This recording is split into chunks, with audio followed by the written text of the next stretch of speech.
Innovation, however, is something what I see like the oil, the fluid between the gears in the gearbox. Without the oil, processes will at some point not work anymore because then a competitor is better. They learn something new, they are more efficient. So the thing is, if you have a gearbox and you drain the oil, you don't have an innovation budget, it will work for an hour, half an hour, maybe a month, maybe a couple of kilometers or miles, but at some point it will overheat and it will be entirely destroyed. And this is exactly the drawback of innovation. If you cut out innovation budgets, it's not harming the short-term results. It's harming the organization in 3, 4, 5 years. And who should innovate then, especially in an organization? Everyone. Tell me more. It's basically, when I say everyone, I literally mean every person within an organization. Before we dive further, what is innovation for you then? So for me and the way how I see it, an innovation is something new, whether it's new from scratch or it's a new process or it's a new enhancement of an existing process or it's an incremental bits and pieces. What if I told you that your organization already has more ideas than it could ever act upon, and the real problem is not the lack of creativity of its people, but lack of permission? Innovation very often does not stall because people run out of ideas. It stalls because no one ever told the people that their ideas are welcome or invited them. My guest today has dedicated his career to solving this problem and creating conditions where this changes. Not through culture decks, workshops, or leadership offsites, they are important too, but through simple, radical acts of opening up the question to everyone in the organization, at times even to customers, and trusting what comes back. He is a mechanical engineer who sees organizations as gearboxes where innovation is not a gear, but rather the oil between the gears. He has worked with some of the largest automotive and consumer brands in the world and has helped them launch global innovation campaigns in which over 80% of employees have participated, not because they were told to, but because they were finally given the chance. Today, I'm talking to Jan Fischer, founder and the CEO of innosabi, an innovation management platform and consultancy that exists for those that believe that better is possible, in their own words. I'm Iliriana Kachaniku, an innovation strategist who loves helping leaders and organizations to activate innovators, innovation, and innovation culture. This is Activate Innovation Lounge, a podcast dedicated to leaders like you, the ones with or without innovation in your title, tasked to drive innovation and figure it out as you go. If this sounds like you, subscribe wherever you're listening right now, and let's welcome Jan Fischer. Jan, it is a pleasure to welcome you today. I've known you and your work for a while now, but having a chance to learn more about what you do, how you help clients through innosabi is a particular pleasure. And that's because we both connect on the value of employee innovation. But before we dive into the conversation, what I would love to learn from you is, how would you introduce yourself to our audience? How should people know Jan Fischer? Wow, that's an interesting question. Of course, you do that on a regular basis, right? Correct. So basically, I think I'm an innovation guy by heart. So I did that for over 20 years in my whole career. And if you look at me, 20 years is my entire career, right? So whatever I did was around innovation. I founded 2 companies, and within those companies, of course, if you're a founder, you create something new, right? So you do, and you practice innovation yourself. You try to bring something to market. You see all the different obstacles, and you try to overcome that. So basically, I'm the innovator that does innovation himself, and then as well, working together with our clients, I'm helping them to innovate day in, day out. And basically, I think this is the only thing I can do, basically. I'm very limited in my capabilities, but innovation is something what I can do. And I'm a mechanical engineer, so the way how I approach maybe problems, issues is rather quite technical. So, and therefore, what I like to establish when we talk about innovation in general, I see quite often business processes like small machines. So what you need to create and construct is a small machine that runs efficient perfectly, is resilient. So in that case, if possible, if we can achieve that, then we have a good outcome. And this is maybe the way how I think, how I approach maybe challenges and so on. And that's me. I love how you mentioned the word outcome because I also believe that at the end of the day, innovation is an outcome. And I love that ISO in the explanations did explain innovation as an outcome. But before we dive further, what is innovation for you then? Since you love Well, innovating and making innovation happen, what is it for you? How do you define it? yeah. So usually if you look up the different definitions of innovation, then of course it's something new, it has to be successful in the market and so on. But basically, when you work in that field, when you try to create something new, you don't know in the very early beginning, is that an innovation, yes or not? Will it be successful, yes or not?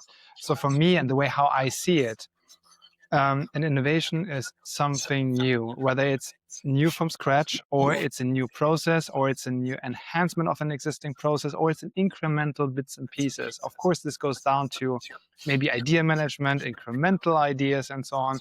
But I think it's not beneficial for all of us to hard distinguish between, is that an idea or is that an innovation?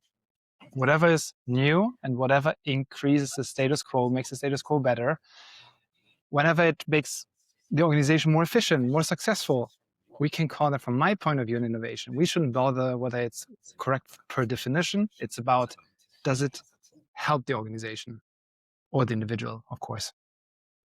And who should innovate then, especially in an organization? Everyone. Tell me more. It's basically, when I say everyone, I literally mean every person within an organization. I mean, if you think about the development of a company strategy, plans, business plans, new markets, and so on, new products, new services, we think of white-collar workers. People, management people who work in an office in front of a laptop, Excel files, numbers, and maybe some scenarios, how we can enter new markets, strategies, papers. But basically, you have people on the shop floor, you have blue-collar workers, you have people that work on the belt that know exactly how to build, whether it's a blow dryer, it's a gearbox, it's a plane. They know exactly how to do things right. And they have so much knowledge about the production processes, potential defects, workarounds, maybe even workarounds that are not known to the white-collar workers, to the engineers. But they apply that because they see that as a kind of as a operational knowledge they gained throughout the decades of their career, and they apply that day in, day out. So if we don't involve those people into innovation management processes, campaigns, or whatsoever, then we leave out lots of the knowledge of the organization. And therefore, I'm pledging for everyone should innovate, every single person within an organization. I love that. You may already know this is music to my ears because that's the reason why I established the Open Salt Studio. That's how I focus on what I call activating innovators. And what you highlighted, and again, music to my ears, is that yes, every person, every employee has the potential to innovate. And through the years of practice, they accumulate tons of tacit knowledge, which is so essential to innovation. What is the best way Absolutely. to bring these two together? So that's a bit of a tricky question, because the best way highly depends on the organization and the culture, where it lives, where innovation lives in, right? I think, first of all, we should see innovation as something that happens day in, day out, and should happen day in, day out. In the moment, when we think about an innovation as a program or a big campaign which is launched globally, reaching out to 10,000, 100,000 employees, this is for sure right, and it's powerful. But if that is the only thing that happens in innovation, we are doing it wrong. If innovation happens decentralized, in small teams, fully democratized, so people teaming up, creating their own challenge, maybe their own innovation method, exchanging about how to optimize maybe just their production process at the belt, then everyone is basically innovating. And to enable that, of course, we need to have some tools in terms of methods, so known and trained methods. We need to have tools in terms of a platform. I know who you could potentially talk to about that. And then, of course, it's about the culture. Because at some point, someone needs to see, hey, we create every hundredth piece is a defect in the production process. That person should not just see the defect, but should see the potential in changing the production process, maybe the way how things are built or where they have been sourced or the materials whatsoever. Reach out to other peers, maybe from other facilities, other countries, same companies, same production line. Team up with them and ask them, hey, do you have the same issue? If so, let's find a solution to that. And if they don't have the same issue, then something is wrong in this particular production line, right?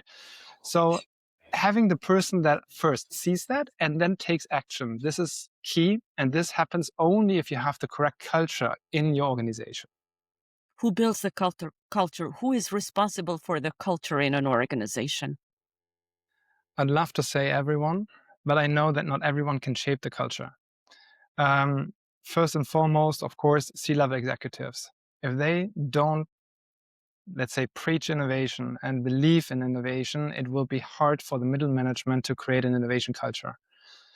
Yet you need to have the middle management as well, because if they are just sticking to KPIs, they have to follow all the different projects that being handed over or pushed on them. Then innovation will never flourish, right? So they need to have the freedom to create something new, and they need to have the time to create something new. So overall, the culture doesn't only consist on a nice talk or on a nice strategy paper. It happens in day-to-day operations, and a culture will form in the moment when you give people the ability to work on something new. But if they don't have the ability, time-wise, technology, process-wise, method-wise, you will never end up with an innovative culture in your organization. What holds the C-suite back from activating that kind of culture? What holds them back from empowering middle leaders, but also creating the space for that employee innovation to thrive? What's one thing that holds them back? They would not say loud, but you see that in the 20 years of your support and advocacy for employee innovation. Yeah. And going back to my initial thought where I explained that I'm a mechanical engineer, let's see the organization as a gearbox. And then you have different departments with the gears working together, creating something. So everything is aligned to be as efficient as possible along the value chain. Now, if you're C-level executive and you need to cut costs and you have to increase the shareholder value, maybe you need to increase top line, decrease costs in the same way, you have to focus on the different gears working together, so along the value chain. This is your main attention.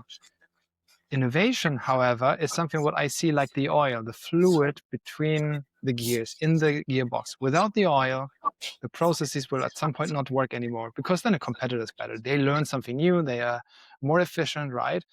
So the thing is, if you have a gearbox and you drain the oil, you don't have an innovation budget. It will work for an hour, half an hour, maybe a month, maybe a couple of kilometers or miles, depending where you're based.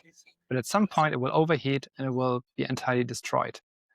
And this is exactly the drawback of innovation. If you cut out innovation budgets, it's not harming the short-term results. It's harming the organization in 3, 4, 5 years. What you can see as well is an organization has an ERP to track costs about procurement, the different materials, and so on, prices. It has a CRM where it stores all client information. So without a CRM, the marketing and sales would not work. So this is their infrastructure. Without the ERP, the finance department would not work. And in the same way, your accounting would not work.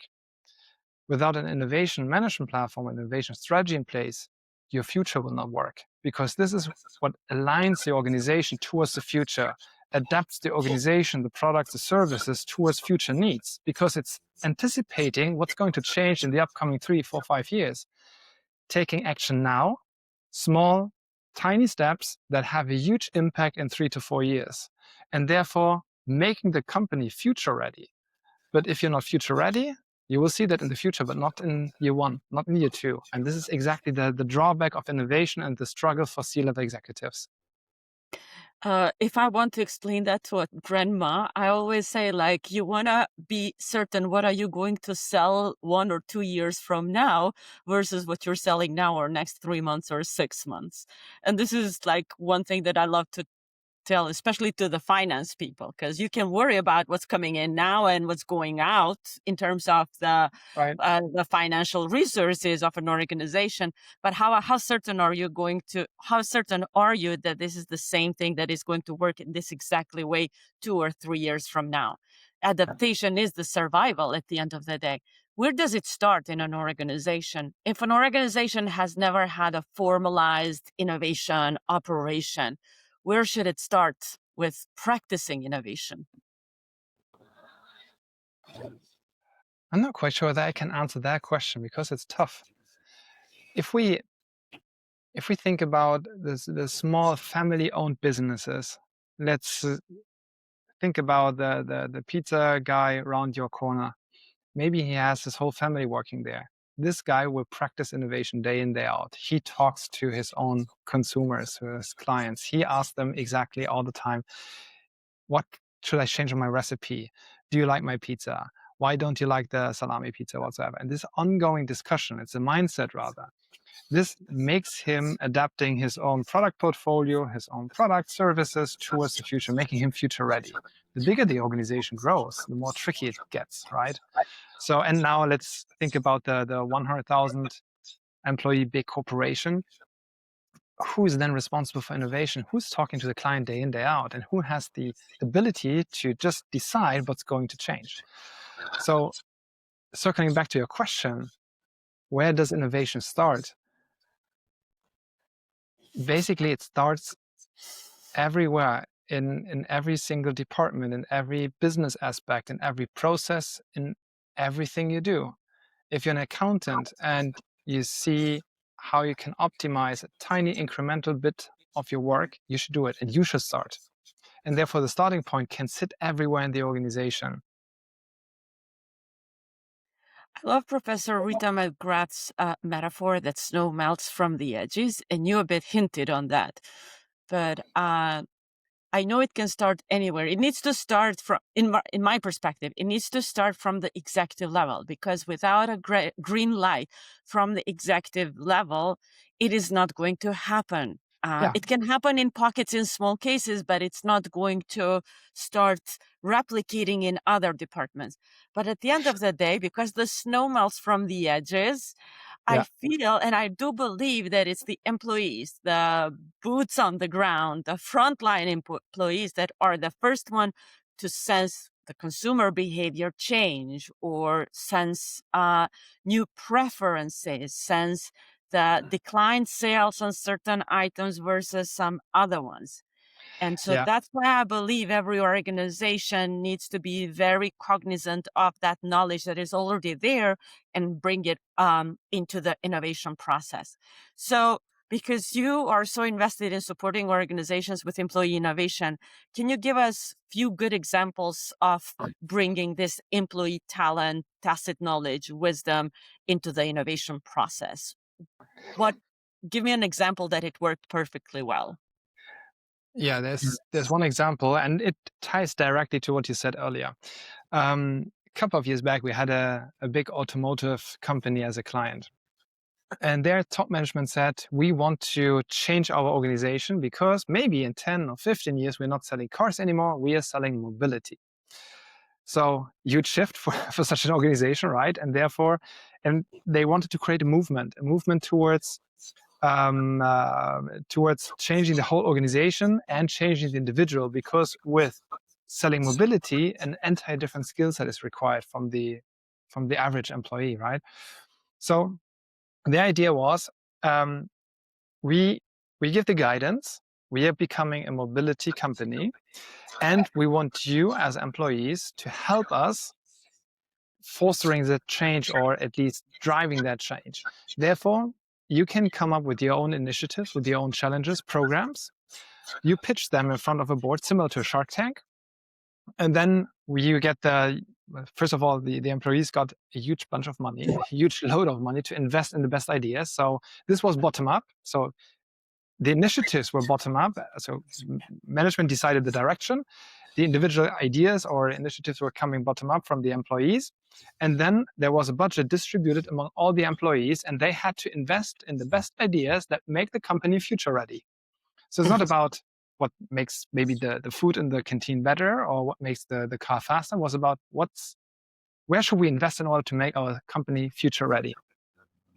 So that was the overall concept. And it was amazing to see. They started in the US, huge success. Then they had a huge campaign in Asia, even way more successful. And then they had the same campaign or similar campaign in Europe, still super successful. But what was so amazing is that the same method, the same approach, the same technology worked entirely different in different regions of the planet.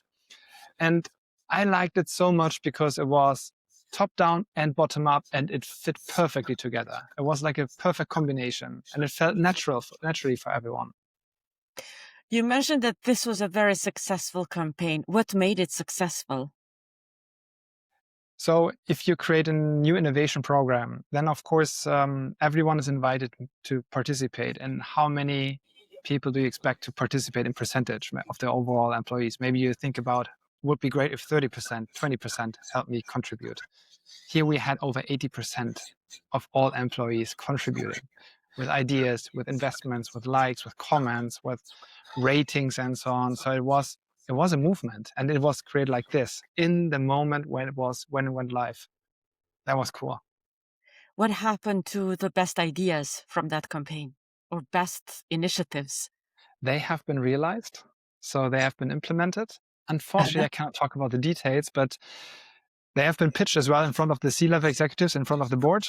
Board had a specific additional voucher, which was more or less spontaneous. So the CEO was so convinced by the ideas that he said, okay, out of my own pocket, you get another million here, you get a couple of 100,000 there, go and realize this idea. It's great, and we will all benefit from it.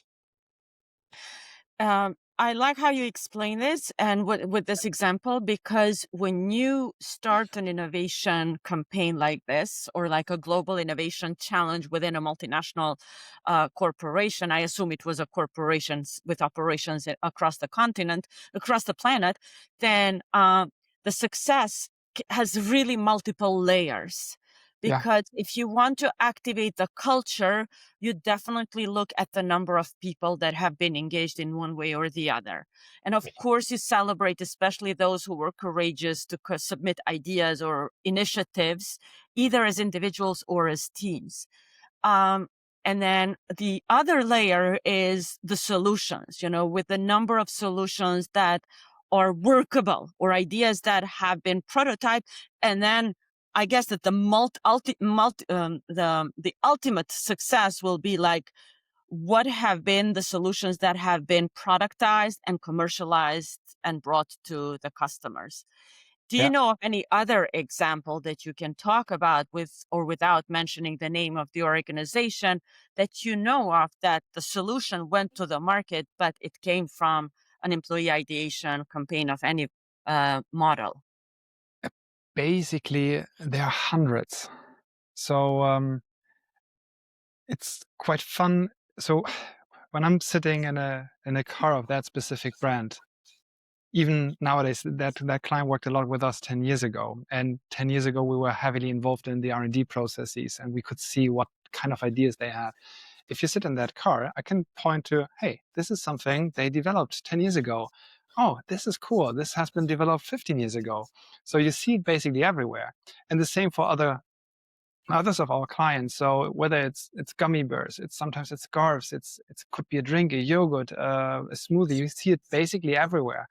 So ideas from individuals that start super small and tiny, maybe new color for a nail polish. You see that later on the shelf, a couple of years back. And then maybe after 5 to 6 years, they bring that collection back to the market again because it has been so successful. And this is something you see that I can see that everywhere. I wish more people could see that, because this is the beauty of employee innovation. And it's really sad that we don't know more of the success stories and the corporations don't share themselves the success stories like this. But other than that, like what I would love to learn from you, you've been in the space for 2 decades now. Can you help me understand what shapes a successful process? How does the great process of engaging employees in an innovation campaign look like? So, unfortunately, the innovation processes are highly individual on our client side. And this is mainly due to the way how they are structured internally, whether they have individual departments, technology layers, it's a matrix organization, and so on. And therefore, each and every innovation process is tied to different rules who must decide and sign off something, right? So if you think in stage gates, different people responsible, different KPIs and metrics. But what you see as a pattern for successful innovation usually is that you reach out to more people than usual. So if you aim to include a huge variety of people, the diverse background, then usually you're more successful. Then innovation is usually never limited to an individual department or team or group, unless it's a bottom-up approach and the small team needs to find a solution for their own workplace, maybe. Then it absolutely makes sense. But we're talking more about the bigger programs or campaigns within an organization. So reaching out to everyone, even though you anticipate that people from the accounting department, for instance, or from, you name it, any other HR department, they have nothing to say about chemicals or about machinery. Maybe they worked in that particular area just 10 years ago and they have a great idea. So you should reach out to all of them. So this is definitely one pattern, reaching out to the majority of the employees, in best case to all of them, of course. And they will decide if they are interested and they're curious, if they like the topic, they will sign up, they will contribute. And quite often you have communities of practice within organizations that are not documented. So there are people that are interested, let's say, on the topic AI in their private life, because maybe they work or they volunteer for an organization and there they take care of the AI topics whatsoever. So if they are not even working in the IT department, they might have a huge interest and a huge knowledge in the topics of AI. So let them know there is something. And if they are curious, if they are motivated, they will do their best in order to bring that push that project further ahead and make it successful. And this is definitely one success factor. Then I think having quick turnaround times between different gates, if you work with gates, or at least having quick feedback from management, from decision makers, so that the teams can actually proceed with the idea, that there is speed and pressure on the project. If it's a lengthy process and if the team doesn't get feedback from management for 2, 3, 4 weeks, the momentum is gone. So if they're curious, if they are driving it, make sure the organization and the processes are not slowing them down. They might work over hours. And if they invest after the business day, 4 hours of their private time to drive that particular innovation as a team, make sure that they can speed up and that they can keep their pace. If you slow them down, then they lost their interest, because then they cannot realize the idea. Lastly, giving the employees that are driving an innovation the opportunity to work on the realization, the implementation. They have thought through most probably everything. There might be a hiccup here and there because they're not the experts, but they have the passion, the motivation, the drive to see that implemented. And this is key. So give them the attention, give them the option to implement the ideas. And I think if you stick to those 3 principles, the process is not that important anymore. And usually the people, they will find their own way around the processes, around the gates. They will make it work, but let them make it work. This is, I think, key. Because otherwise we'll end up with innovation theater. Exactly. And nobody likes innovation theater per se, except that I've started thinking about, like, are we too harsh on the innovation theater? Because maybe the innovation theater is that first stage of learning how to manage innovation in an organization. I don't know. You've seen it in your life probably multiple times. So I'm a bit torn here as well. What I don't like is when you build a huge graph, a huge overview of all the different projects, knowing exactly in which state is which project and the budgets allocated. Of course, this is necessary for tracking purposes. Totally get that. But just doing that is not managing innovation. Yeah, maybe it's managing innovation, but it's not doing innovation. So it's being aware where an innovation, where a project sits, doesn't make the project more successful. If you're an innovation manager, you should dedicate your work to create the outcome, to close the circle a bit of the outcome of innovation, right? And make sure innovation happen.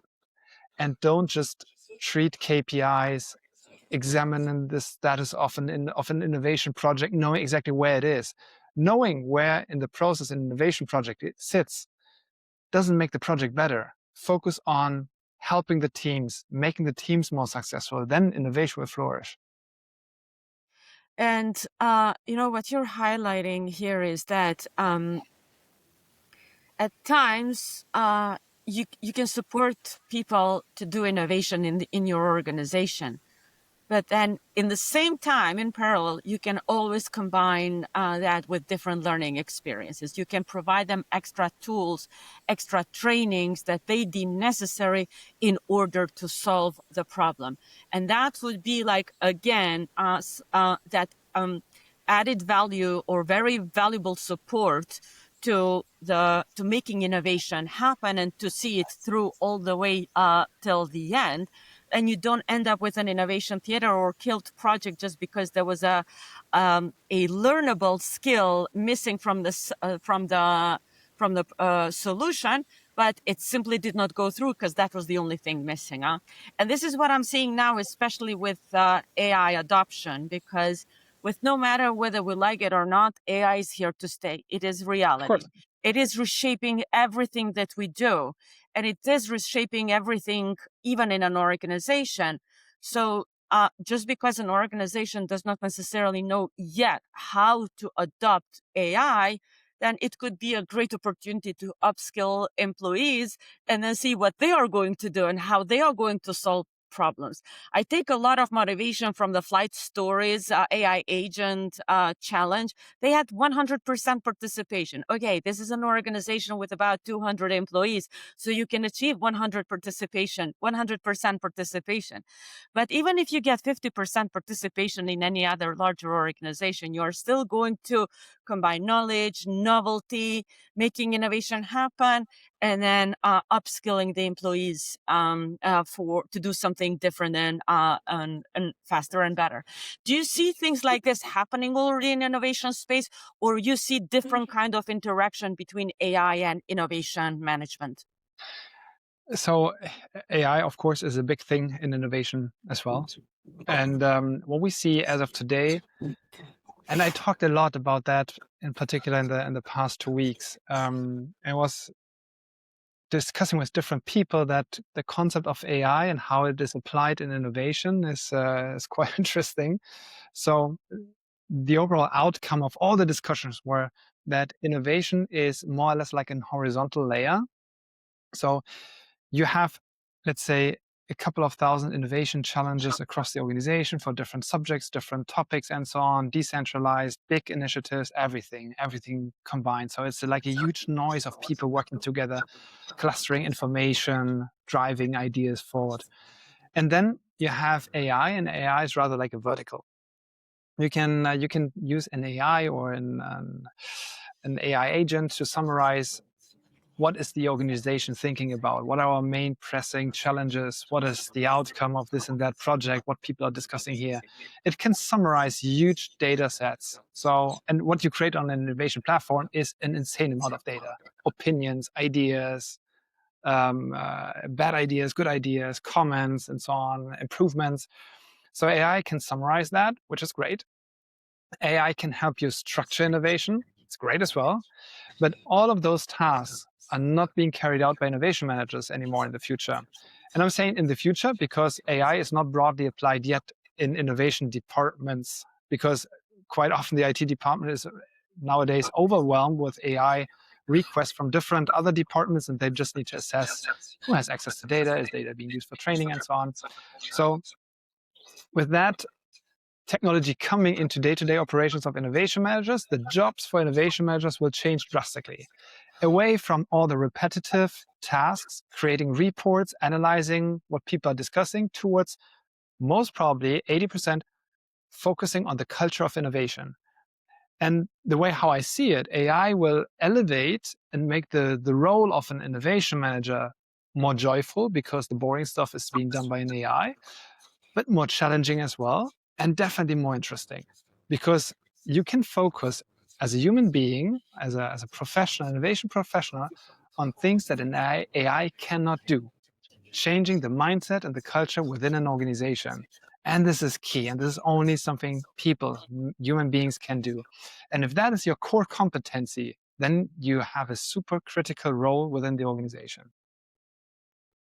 What do organizations need to do to incentivize innovation managers and then also middle managers for this more empowered role in driving innovation to happen and ultimately in empowering employees and incentivizing employees? But I'm specifically focused on incentivizing innovation managers and the middle managers for the process. In an ideal world, you don't need to incentivize the innovation manager to work on innovation. It should be his passion, right? But we don't live in an ideal world, as I know, we I both know, know. I know. Let's first start with the middle management because I think this is easier.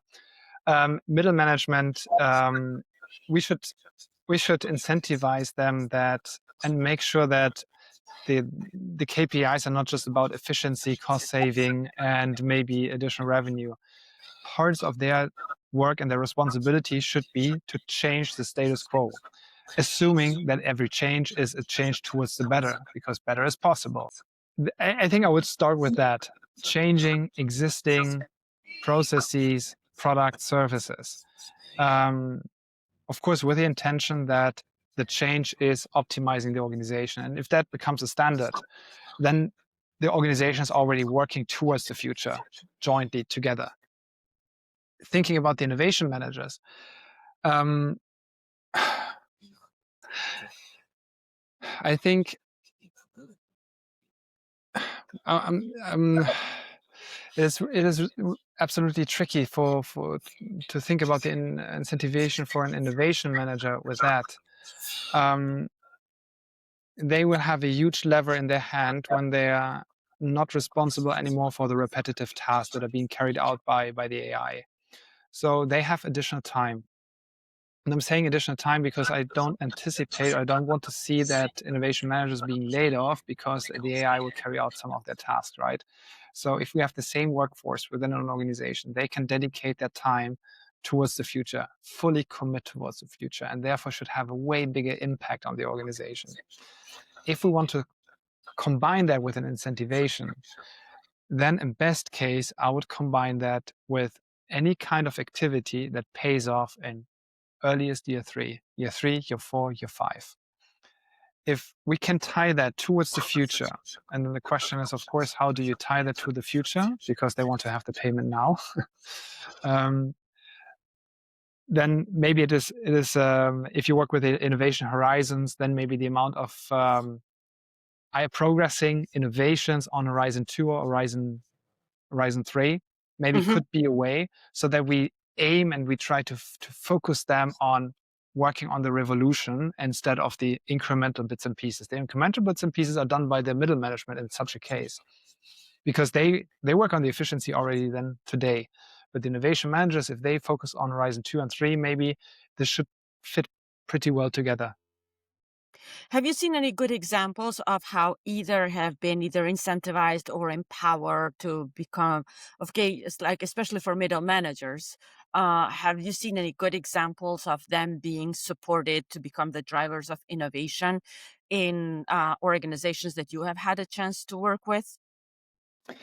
I see once in a while that innovation becomes a responsibility of the middle management and is part of their incentivization plan. Yes, that's for sure. But usually it's not that significant compared to the gears, so to say, the value chain objectives, the costs and so on. So maybe it's 5, 10 to 15% of the yearly goal is then tied to innovations. With 15% is already significantly high, I'd say. It's unusual. But if we want to be radical in an organization, I would even say, why is it not 40%? Because we want to make sure that the organization is competitive in 3 and 5 years, right? And not just in the next 180 days or 18 months. I see this an opportunity because I get, like, according to the BCG report, there are executives and senior leaders that are using the AI tools formally way much more than the frontline employees. Apparently, a larger percentage there is shadow employees. But then if the middle management is also using the AI tools and automating a number of repetitive tasks from their portfolio, then that frees time to dedicate to the future of the operations and future needs of the organizations. And here I see the opportunity for the role of the innovation teams to be totally refined into supporting these other people in the organization with enhanced creativity, with space and time and structures where the creativity of these people can be serving the processes of innovation and improvement of the organization for the future. Absolutely. I think that's where then the opportunity comes to learn more. How do we structure the time, or how do we make the best use of the new time to think about individual growth, individual continuous improvement, and then the organizational improvement as well? This is like just what's coming, like what I'm thinking from what you just shared. This could be an interesting pursuit for organizations, but do you think that we're going to see things like that coming up in the near future, or are we still going to see more radical actions? So if we circling back to the C-level executives, and as long as their main goal is to cut costs and increase top line or increase EBITDA, then it will be tough because that free time will be saved, right? So in terms of having less people carrying out the same amount of tasks because of the help of AI. However, and this what gives me hope. This challenge has been around for the past 100 or 200 years. Of course, everything is about how can I work more efficiently? How can I become more successful? And whether there is now, maybe 20 years back, there was digitization, then we had AI.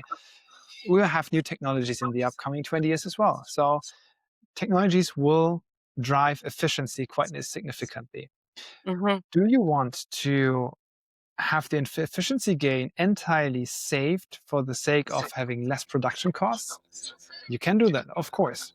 But are you going to stay competitive? It's a question, right? And the challenge is not, do I need to invest 1%, 2% of the revenue, or a fraction of a percent of the revenue into innovation? The question is, how much is my competition investing? And of course, I'm using numbers here. It's not the case that huge investments lead to huge successes. Otherwise, everyone would invest. But as an analogy here, your competitor that moves quicker, learns better, and maybe invests more wisely in innovation will, in the long run, outperform you. And we cannot just be the most efficient company on planet Earth. We have to be the most successful ones, right?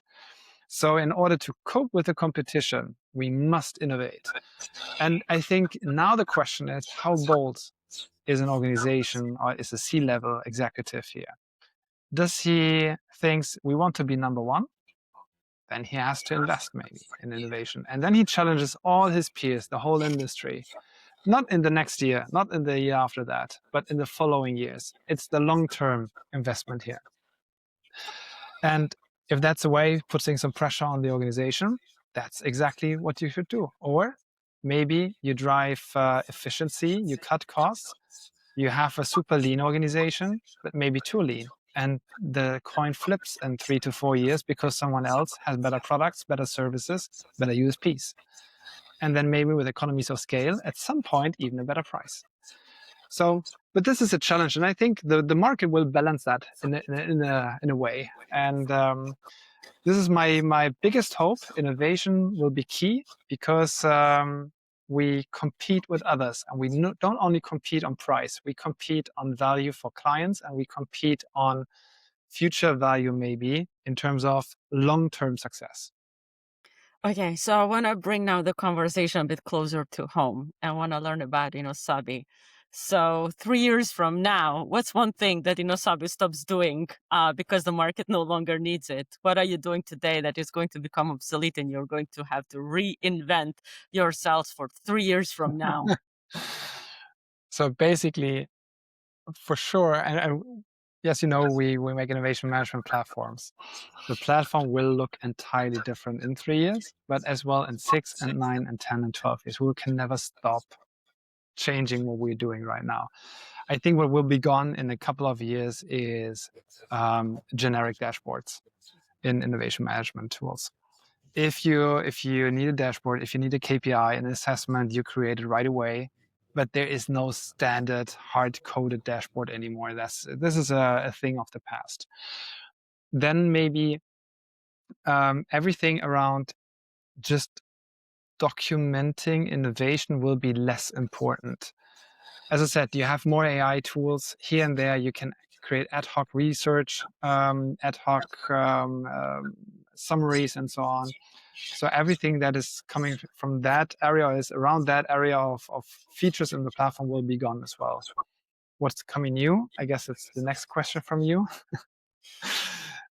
Will be lots of additional AI agents that can go deep and that are available for each and every one. So if you have an idea, you had a new idea, and maybe the next person is the decision maker, you need to assess the value of the idea, but maybe you're not the engineer. So an AI agent can carry out the task for you, checking, is there something already patented? Are we tapping into blue ocean or red ocean?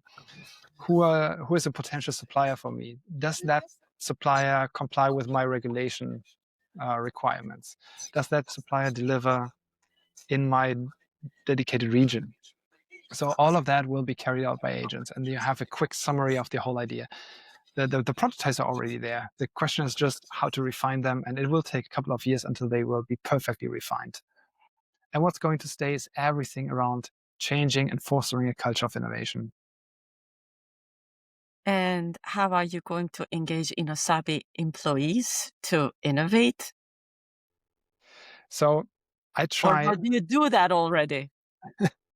We are doing that, and we did that already several years ago. Basically, the most important thing for me is I want to make sure that we have a mindset for innovation. And we cannot preach innovation without believing in it, right? So this is key. I want to make sure that everyone understands each and every process, tool, or whatever we are doing is subject to a change. In the moment someone says, I have a better idea, he should come up and change the process. To enable the employees, we're using the OKR method. You're quite familiar with that. And we use our own technologies. So we have quarterly objectives, and the objectives. Let me go back a sentence. We have yearly goals. The yearly goals are then the yearly goals are defined by the management team, so top management and team leaders. So we define together where do we want to go, which direction. Then it's subject to employees suggesting initiatives each quarter. And then they have 3 months to finalize their initiative. Mm-hmm. And it's 3 months. For exceptional cases, you can prolong it to 6 months, but you have to request that. And it's not that easy because you want to see quick action. And it's not about the big bang. It's about continuous, ongoing improvements everywhere. So top down, employees suggest, bottom up, employees suggest their own initiatives. They team up with 2, 3, 4 people. They categorize it in 3, 4, 5, 6 different incremental steps or milestones they need to achieve. Then it's being tracked on, depends on the team, weekly basis, bi-weekly basis.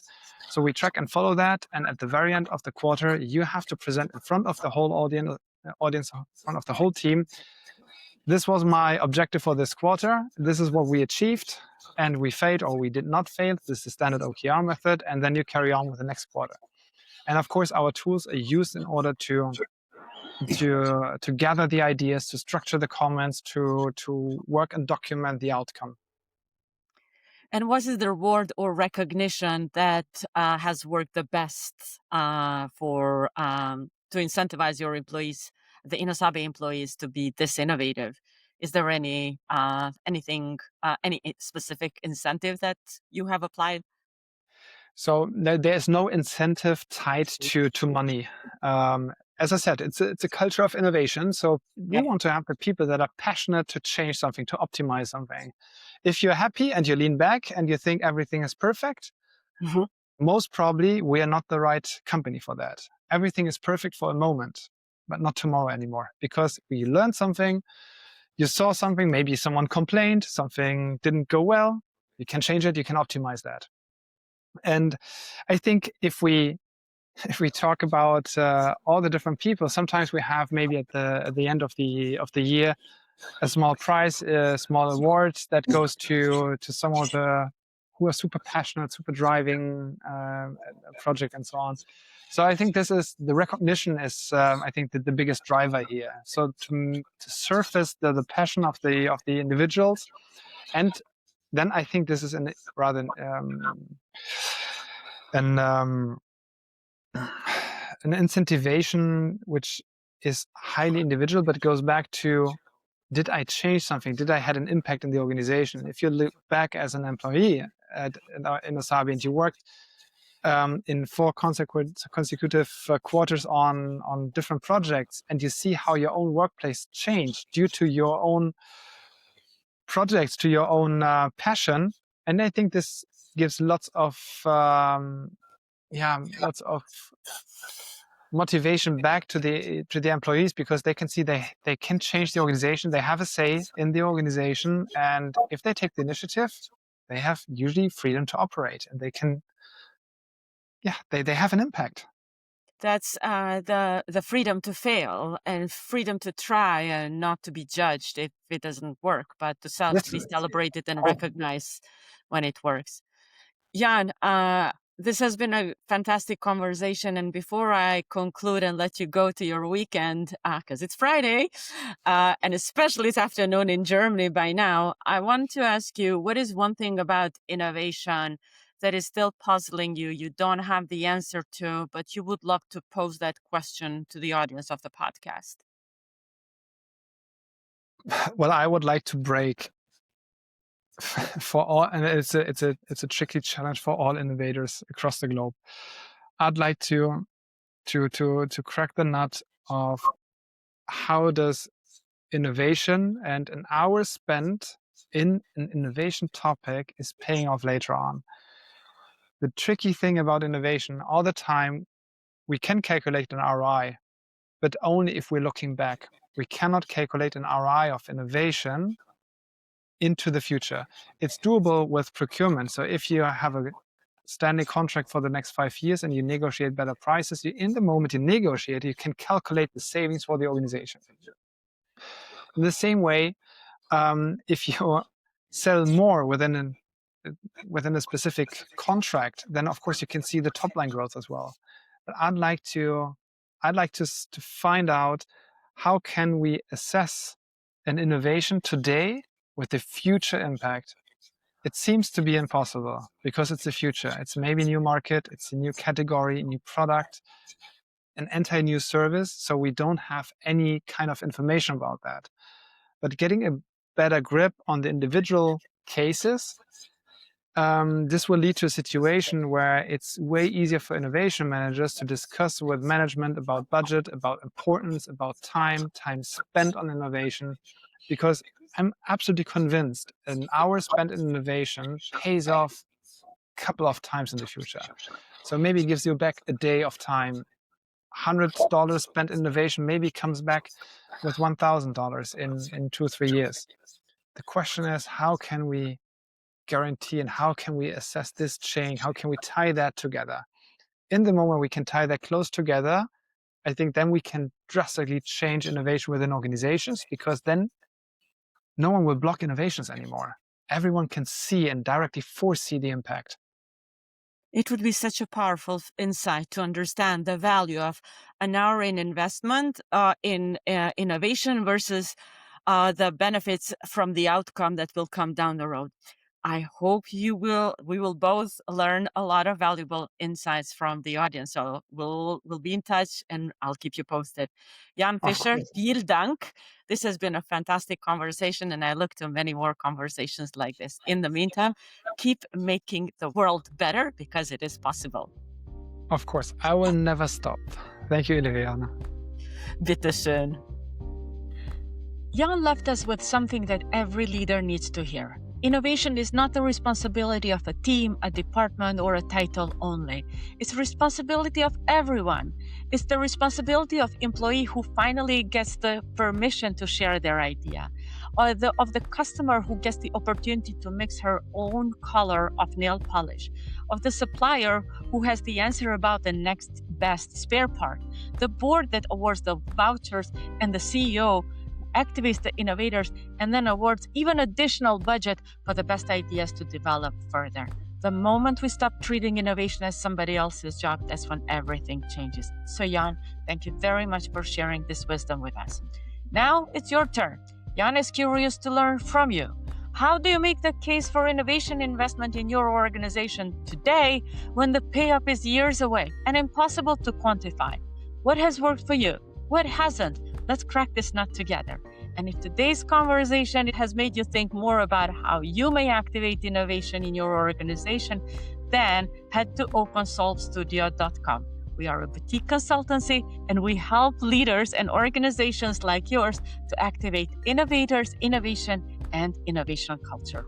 I'm your host, Ileriana Kachanikov, and this is Activate Innovation podcast designed specifically for you, the leaders with or without innovation in their title who are driving innovation and making it happen in your organization. So thank you for listening, and until next time, stay curious and keep activating innovation and innovators.